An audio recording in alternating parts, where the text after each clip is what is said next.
حمدا يوافي نعمه ويكافئ مزيده وصلى الله وسلم على سيدنا محمد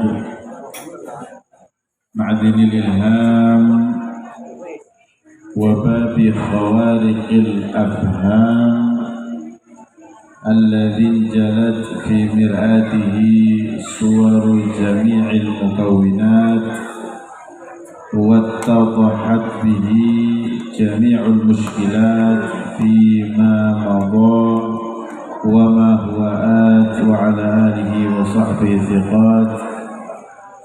اللهم صل وسلم على سيدنا محمد الفاتح لما أغلق والخاتم لما سبق ناصر الحق بالحق والهادي إلى صراطك المستقيم.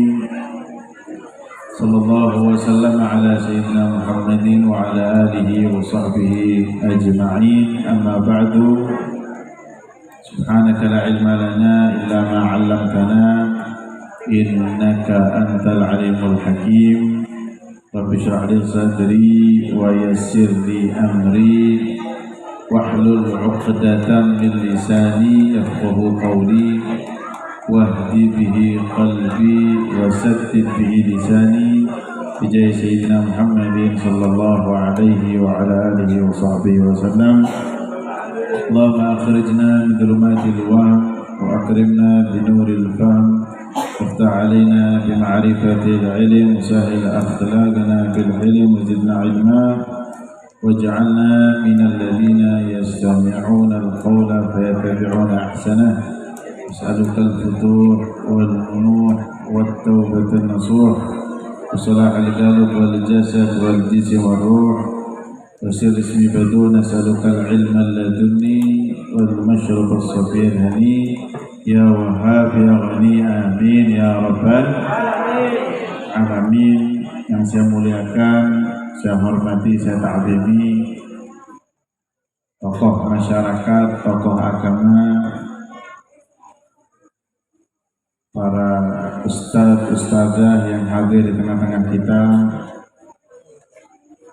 wabil khusus sahibul bait Ibu Watini, Mas Lutfi,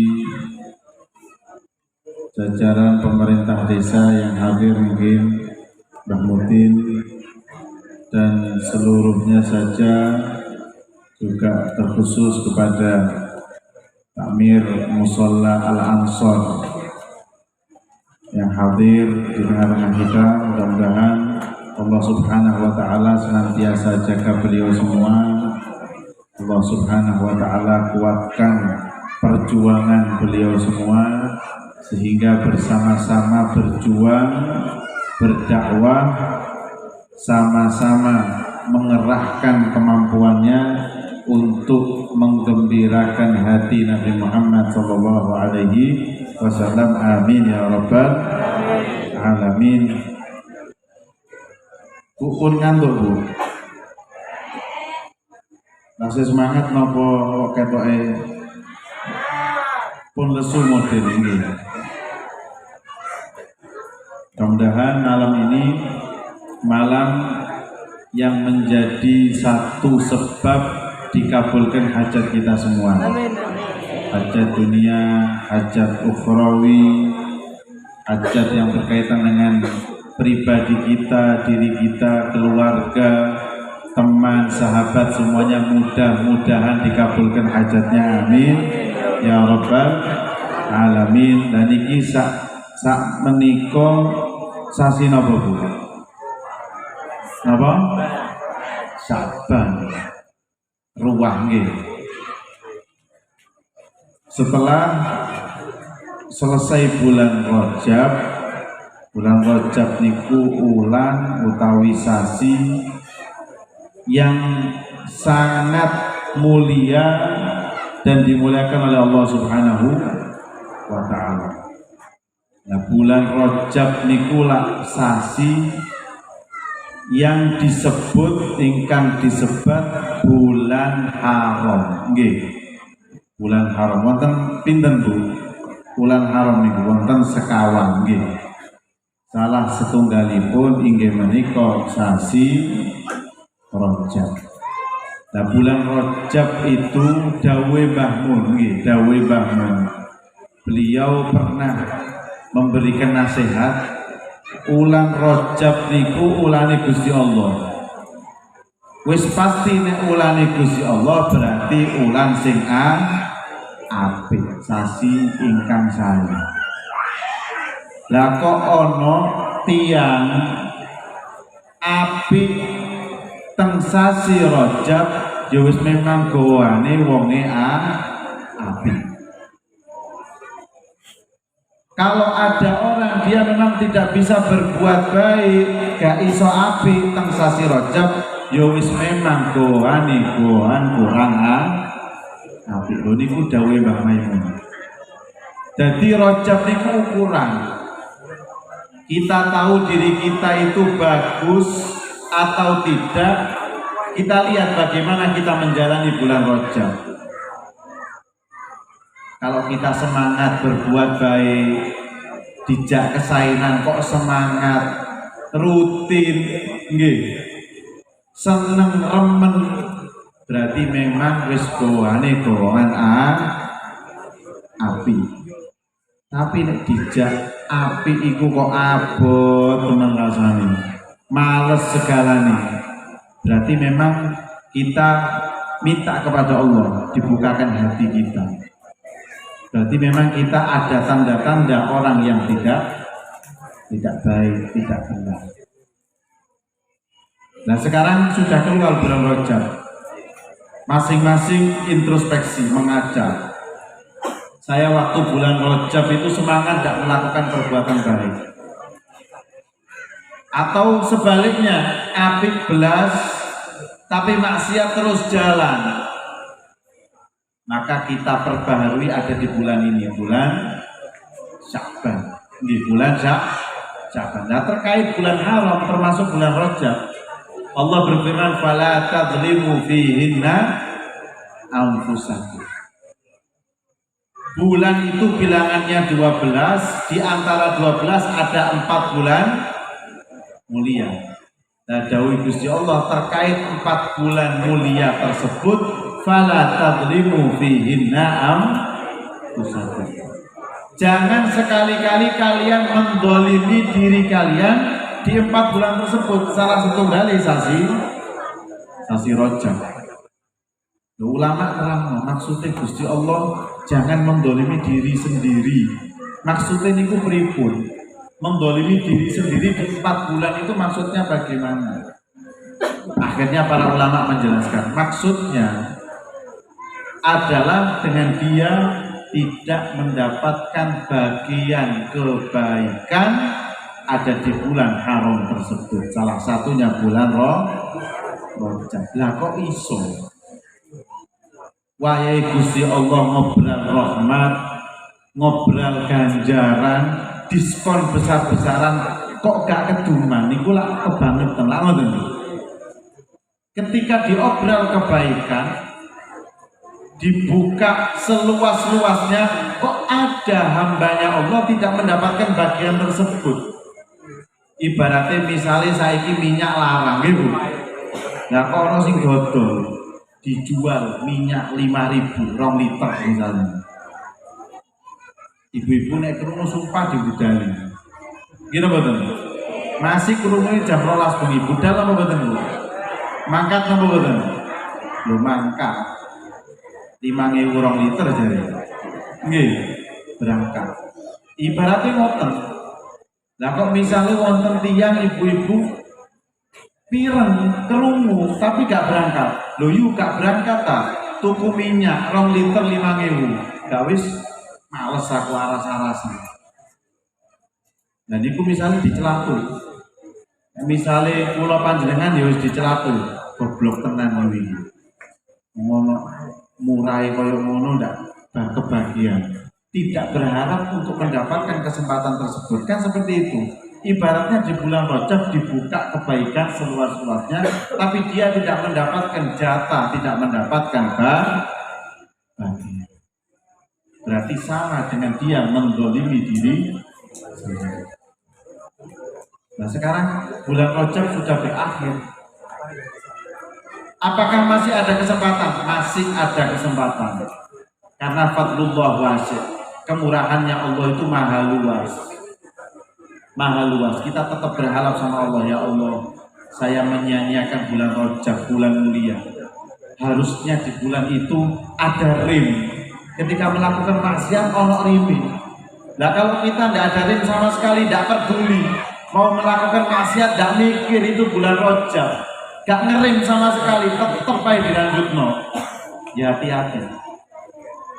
Setelah keluar bulan Rajab kita minta sama Allah, saya mengaku hamba yang sembrono, hamba yang tidak menghargai, memuliakan bulan Rajab.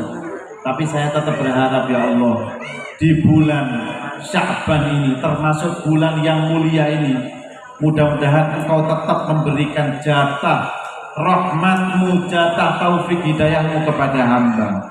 Tetap nyuwun kali Gusti Allah. Karena dikatakan para ulama, Sya'ban namanya apa? Sasi Sya'ban. Sya'ban menurut sebagian ulama diambil dari kata asy'abu, ai al-farqu, artosipun itu cabang. Loh kenapa kok bulan Sya'ban dinamakan cabang, diartikan dengan cabang? Para ulama mengatakan litasya'u bil khairat fihi, karena cabang-cabang kebaikan sangat banyak sekali ada di bulan Sya'ban. Kesainan, keapian sangat luas, sangat banyak sekali ada di bulan Sya'ban, sehingga dia dinamakan dengan cabang. Sebagian ulama mengatakan dari asy'ib. Asy'ib niku at-thariq fil jabal, jalan untuk meniti ke gunung. Kalau mau ke gunung lewat kan jalanannya. Nah jalanannya itu disebut asy'ib. Kalau kita artikan bahasa Indonesia, lembah, lembah. Kenapa bulan Sya'ban disebut lembah? Karena dia jalan menuju bulan Ramadan. Sebelum bulan Ramadan, bulan Sya'ban. Sebagian mengatakan sya'abana, sya'a itu terang, bana itu artinya jelas, terang dan jelas. Apanya? Kebaikannya, rahmat Allah subhanahu wa ta'ala sangat terang, sangat jelas ada di bulan Sya'ban. Sangat terang, sangat jelas ada di bulan Sya'ban. Maka seharusnya jangan sampai kita menyanyiakan bulan Sya'ban, karena bulan Sya'ban ini ukuran kita nanti sukses ada di bulan Ramadan atau tidak. Ukurannya bagaimana kita mengisi bulan ini, bulan Sya'ban. Kalau kita sukses mengisi di bulan Sya'ban, insya Allah sukses ada di bulan Ramadan. Biasanya ibu-ibu niku tanglep, Beb, aku nek dijak sembahyang tarawih kok males rasane abot. Akeh tenan sholat tarawih. Kenapa? Karena memang sudah bermasalah pada bulan-bulan sebelumnya. Di bulan Rajab dia tidak melakukan apa-apa, tidak melatih diri dengan kebaikan, meninggalkan kemaksiatan. Selesai bulan Rajab masuk Sya'ban juga seperti itu. Tidak ada semangat untuk melakukan kebaikan, malah semangat nek maksiat. Ya jangan salahkan, nek rasanya poso kok abot, ngelak terus, lesu terus goane. Padahal kadang-kadang nek gak poso gak tau lesu, tapi nek pas poso kok lesu, kerasa lesu, kerasa lesu kabeh.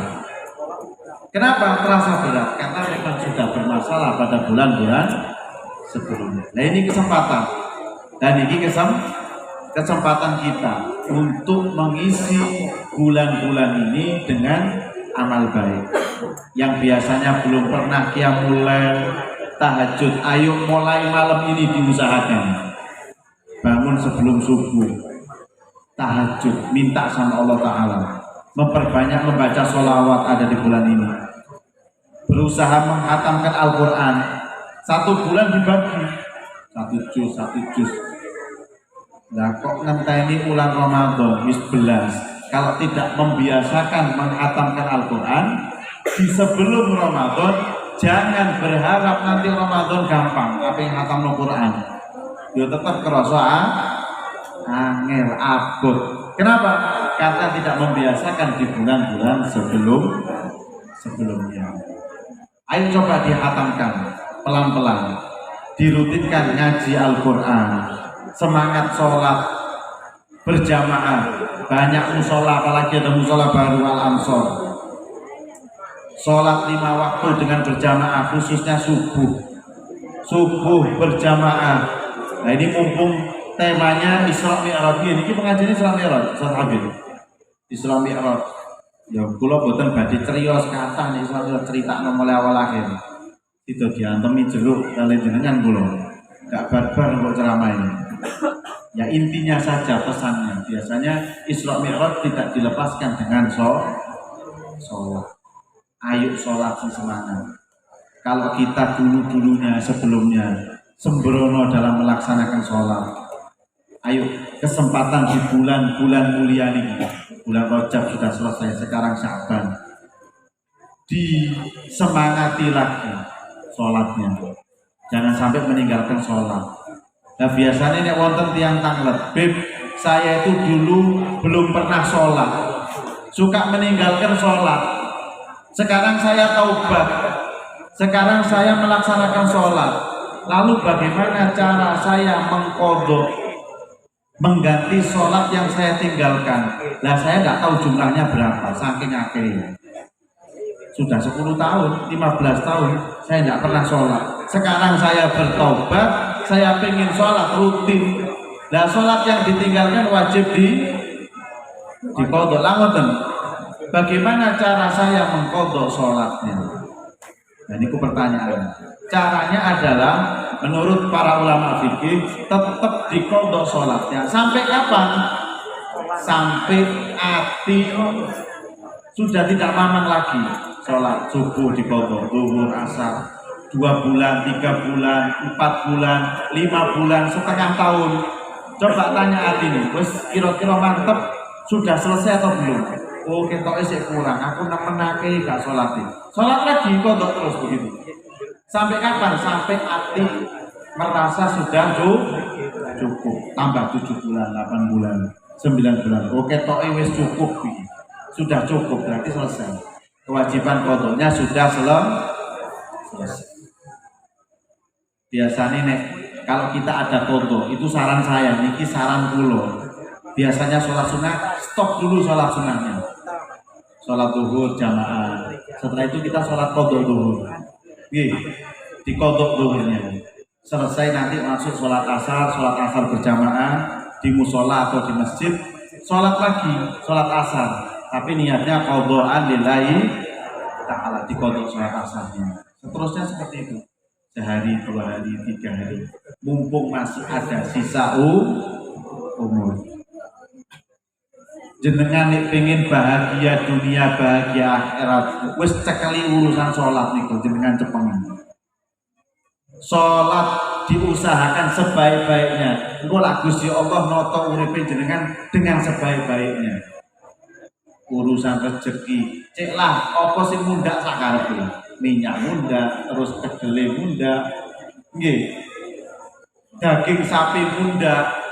Ape budal pasar daging sapine mundak di sana wis masak wis gak usah masak daging sapi, wis mangan tahu tempe wae, geletek tahu tempe kedelene melok mundak lah, terus mangan opo? Tahu tempe yo digoreng lah, minyake melok mundak. Nggih, minyake melok mundak. Lah niku nek tiyang boten jaga salate, wis kacau niku pikirane. Sumpek wis. Kenapa? Karena dia tidak menjaga sholat. Tapi kalau orang-orang yang jaga sholat, tidak peduli dia umur sekarang berapa, 60 tahun, saya dulu tidak pernah sholat, sekarang tobat, tidak masalah. Tidak masalah. Yang penting bertobat, berusaha mengqodhoi, nanti jenengan dapat fadilahnya. Urip ketoto, tentrem, atine, sugih. Senajan kadang-kadang materi ini boten sugih, tapi diparingi suki pikiran, suki hati, medamel sampai sore gak oleh apa-apa. tetap boten bersulo, tetap senang gembira saja. Bagi mereka orang-orang yang menjaga sholat, orang-orang yang selalu bersyukur sama Allah, dikasih tidak dikasih rezeki sama Allah, bodoh nilainya. Sama, diberi tetap bersyukur, tidak diberi tetap bersyukur. Tidak susah sama sekali. Lho caranya pripun jenengan cekeli toto sholat. Yang selama ini sholatnya bolong-bolong, sholatnya tak kayak isak tak subuh wis gak, duhur males, wae masak, asar kesel bar masak 14 sampai maghrib. Maghrib noto mangan mangan, wis isak tok sholatnya. Sholat isya oplosan lillahi ta'ala. Karepe dioplos mulai subuh sampai isya, ngoten karepe. Niate oplosan lillahi ta'ala. Nah, nek sholatnya sih bolong-bolong, ayo mulai sekarang. Ini supaya pengajian Isra Mi'raj ada hasilnya. Nah, buat apa kita bikin majelis pengajian Isra Mi'raj, tapi kita pulang tidak ada hasilnya. Nah, hasilnya yang kita bawa, kita benerno sholati kula panjenengan. Siap nggih? Pokoknya jenengan toto sholati, ditoto kabeh kali Gusti Allah. Nah kadang-kadang kepingin uripe enak, uripe ketoto, minta doanya dikabulkan, tapi sholatnya gak tahu dilaksanakan. Kepingin medamele lancar, sukses, berangkat isu-isu, tapi subuhnya gimana? Sebelum memulai bekerja subuhnya karipan. Yusik untung nek sik karipan terus sik sholat, kadang-kadang wis gak lali, wis bingung ngatus, bingung berangkat, nggih. Apa meneh wayahe piket, aku gak nyindir Mas Lutfi lho ya. Apa meneh wayahe piket, tangi jam 8 langsung atus, langsung berangkat, lali ambek sholat wis gak bakal tenang uripe dine iki. Walaupun bekerja dapat uang, tapi belum dapat ketenangan. Nah, uang dapat, rezeki dapat, tapi belum dapat ketenangan hati. Dan buat apa? Gaya punya uang, apa yang kita inginkan diberi sama Allah, tapi tidak ada ketenangan. Padahal wis nyekel duit 5 juta sedino, tapi ono tonggone numpak sepeda motor bingung. Tonggone mana lewat numpak motor bingung. Sebelah oma HP ini anyar bingung terus, iri terus. Nah buat apa? Walaupun tidak dapat uang tapi tenang, tetap enak menjalankan ibadah, masih nikmat, sesama dengan sesama, murah senyum, saling menyapa, tidak pernah menyakiti hati orang lain. Terus niku surga. Sudah dapat surga sebelum surga nanti di akhirat. Nikmat uripe. Saono ape masak dibuka kulkas, ono tempe digoreng, ono tomat sambel di napa? Diulek dadi sambel, wis nikmat. Ono iwak teri digoreng, nikmat. Nggih. Meskipun duwe apa-apa bisa beli daging, apa dipangan dagingnya lah kok kolesterol misalnya. Asam urat, darah tinggi, tidak ada nikmatnya. Bisa beli daging, tapi awake gak oleh mangan daging. Dan apa nikmatnya? Kerja, ketika dia sehat, si awake sehat, digawe golek duit. Wis malih duit kumpul loro, duit digawe berobat. Dan muter ngono tok ae. Itu orang-orang yang memang ditata sama Allah Ta'ala urusannya wis ngono tok. Makanya kita minta nikmat hidup di dunia, di akhirat. Minta barokah, minta ketenangan hati pikiran, kekayaan hati pikiran. Nek iso yo njaluk segalane. Duwike yo akeh. Nggih Bu. Rezekine melimpah, sawahe tetap lancar, panene api.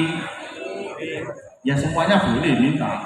Bu, boleh. Nek iso kabeh nggih. Nek iso kabeh. Kuncine napa?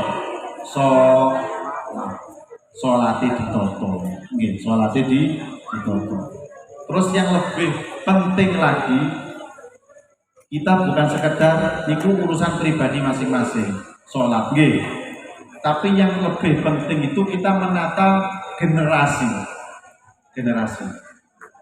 Kita sekarang di generasi usia 50 tahun ke atas. Kita persiapkan generasi berikutnya, anak-anak kita, cucu-cucu kita, anak-anak yang soleh, zahir dan batinnya. Loh, niku pentingnya tarbiyah, apa? Tarbiyah. Pendidikan.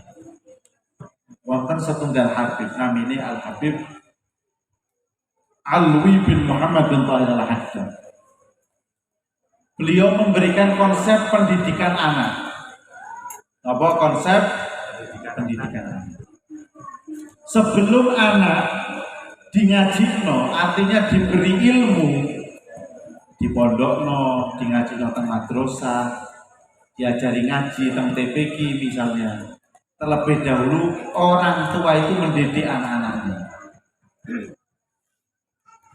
Diberitahu sholat jamaah, dikandani dzikir, wiritan, dibiasakan qiyamul lail. Ngoten. Iku namanya tarbiyah, pendidikan dari orang tua. Ketika anak sudah mengenal pendidikan, sudah mengenal hal-hal yang baik, baru di pondokno dikasih ilmu. Nah, ilmu dia dapat setelah dia mendapatkan tarbiyah pendidikan dari orang tua. Mantap. Ketika dia memiliki ilmu, diwajibkan mengamalkan ilmu. Mantap ketika mengamalkan ilmu. Kenapa? Karena sudah terbiasa. Makanya orang-orang tua dahulu itu diceritakan oleh Habib Abdul Qadir bin Ahmad As-Saqaf. Beliau bercerita, saya itu usia 2 tahun, usia 3 tahun saya cilik, sudah dibangunkan sama ayah saya sebelum subuh. Jadi bengi wis ditangini. Wis pokok tangi melek, dikongkon turu maneh, wis turu wae. Nek perlune nek melek ngono to. Tengah malam dibanguni, wis pokok melek, terus juga dikengken turu malih. Wis turu, dibiasakan begitu. Umur 3 tahun, 4 tahun, ketika sudah beranjak dewasa, ayo ditangini, ambil wudhu, sholat 2 rakaat, terus turu maneh. Kenapa? Biar dia terbiasa tangi bengi mulai umur 2 tahun. Pokok melek tok, pokok melek tok. Al Habib Abdullah bin Syihab baru meninggal 3 tahun yang lalu. Beliau bercerita, dulu saya itu diajak oleh kakek saya, ada di madras pengajian. Cek cilik, lah sing dikaji pengajiannya fikih, tafsir, lah ngejak cah cilik. Terus jelas gak paham, lah ngoten to, Bu. Tapi mbah ini ngajaki tidak berharap anaknya paham apa yang disampaikan, boten. Cuma dikasih tugas, awakmu kok hadir, kok nek mulai tak takoi. Kebetulan yang isi namanya Al Habib Abdullah Asy-Syatiri, apanya Habib Salim Syatiri. Kok tak takoi le ya. Habib Abdullah Syatiri tadi pakai surban warna apa? Surban ini warnanya apa? Terus sampingnya Habib Abdullah, sebelah kanannya siapa? Sebelah kirinya siapa? Wes mek ngono tok, hadir. Jadi dia tidak fokus sama pelajarannya, paham nggak paham ya wis, cuma dikasih tugas itu. Supaya apa? Anak tadi datang ke pengajian, dia fokus sama tugas dari kakeknya. Nah tugasnya ya menyesuaikan. Cah cilik mosok tak takoi lho, hadis kan Nabi sih juga paham cah cilik. Wis pokok dikengken delok tiang-tiang sing saleh teng ngarep niku teng ngaji. Abdullah surbannya apa? Model surban iki lho. Mutere piye itu ditanyain. Jenengan nggih ngoten. Anak-anak yang masih kecil ajak ke pengajian, ke majelis-majelis. Nggak perlu, kok tak takoi yo ceramah yo apa pas mulai. Aku gak ngerti. Jelas gak ngerti, jenengan kowe gak ngerti kadang-kadang. Ngomong apa Habib ngono. Jenengan gak ngerti napa malih putra-putrine jenengan. Wis pokok ditakoi, Habib mau ngombe air mineral mereknya Aqua, Le Mineral atau apa semonten wae. Yang penting fokus. Terus jejeri wedang jahe ini kok karis wet. Terus jejeri sebelah ono talaman itu isinya anggur, isinya jeruk. Cukup gitu aja. Terus suruh lihat orang-orang soleh. Ya ini niku sebelah Yai Sinten, Habib Sinten. Itu kata Habib Abdullah, mulai cilik aku dijak. Cuman sekedar saya hadir pengajian, disuruh lihat orang soleh, itu membekas sampai sekarang. Padahal cuma melihat hadir pengajian, lihat orang soleh. Kata beliau, sampai saya usia 60 tahun, bekas saya memandang orang soleh itu sampai sekarang masih ada. Saya kalau sholat gak pernah males, tetap semangat sholat, tetap semangat hadir pengajian, semangat dakwah walaupun kadang saya sakit. Kenapa? Barokah saya waktu itu diajak oleh mbah saya hadir di pengajian, disuruh lihat orang-orang yang soleh. Niku tarbiyah, pendidikan. Nah kalau pendidikan, kalau kita pengen semuanya sak kampung ini, anak-anak kita semua jadi anak-anak yang soleh, harus bersatu, harus saling membantu. Di masing-masing yang perangkat desanya dengan kebijakan-kebijakan yang mendukung itu. Ulamanya yang berdakwah, ustaz-ustaz, isone opo? Aku gak iso pun ngaji tapi iso mau ngajar ngaji wis mulang ngaji gini berarti mlebu TPQ. Wah aku mondok 10 tahun wis ngajar fikih dibagi. Saya ndak bisa, tapi saya punya uang kebetulan panen sawahku akeh. Aku isone kayak duit. Sing duwe ambek duit. Nah kalau kita bersatu seperti itu luar biasa. Luar biasa. Semuanya nanti kita ini program untuk menata generasi selanjutnya. Tetap minta sama Allah. Sudah tidak perlu gak wayai saya ini gontok-gontokan, gak senengan, iren-irenan tidak perlu sekarang gak wayai. Sampai iren-irenan, kok bingung anaknya. 10 tahun ke depan anak Anda mau jadi apa? Kepingin tidak anak kita jadi anak yang soleh? Kepingin tak anakmu jadi pecandu narkoba? Anak yang suka zina pingin, oh enggak kepingin, wis gak usah gontok-gontokan. Turunkan ego masing-masing, saling memaafkan, ayo berjuang bareng. Ngoten lho. Saling mendukung, saling kerjasama. Iso ngopo ya wis lakonono iku. Mempersiapkan generasi selanjutnya. Ini sudah alhamdulillah anak-anaknya dengan dititipkan di TPQ.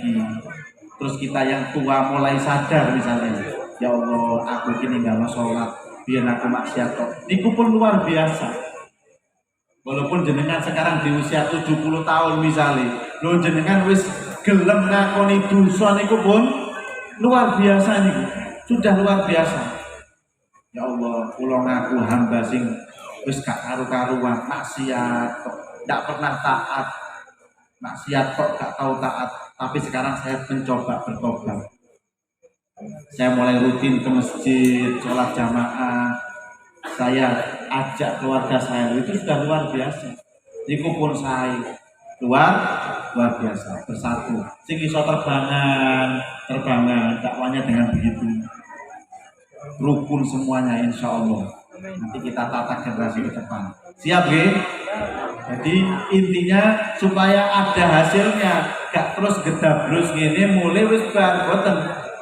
Ada hasil yang dibawa. Hasilnya nopo saya garis bawahi lagi. Sholat, masalah sholat untuk pribadi kita masing-masing.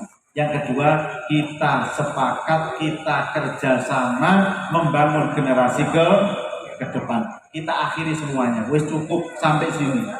Apalagi mau Ramadan, wis gak wayahe saling memutus silaturahmi. Sesama kerabat, podo misanani, Pak Le, Bule, Bude, Pak D semuanya minta maaf sama mereka. Wis turunkan ego, nggak perlu kita gengsi. Aku sih nggak salah kok, aku sih jawab maaf. Nggak perlu begitu. Saya minta maaf. Dengan tetangga, nggak akur, dengan itu minta maaf. Nggak ada salahnya kalau kita memulai terlebih dahulu. Karena kita program kita ke depan mempersiapkan generasi kita. Insyaallah mudah-mudahan diberi kekuatan oleh Allah Subhanahu wa taala, diberi hidayah, dibuka hati kita insyaallah. Tetap istiqomah yang sekarang apalagi ada musola baru, musola Al-Ansor yang sudah istiqomah ada di sana meramaikan musola Al-Ansor dan musola yang lain, masjid-masjid yang ada di sini semua, khususnya di Kecamatan Rengel. Istiqomah mudah-mudahan diberi kekuatan oleh Allah Subhanahu wa taala, diberikan istiqomah insyaallah. Semakin ramai nanti insyaallah. rame masjidnya, rame kegiatannya, insyaallah. Amin ya rabbal alamin. Amin ya rabbal alamin. Wassalamualaikum warahmatullahi wabarakatuh.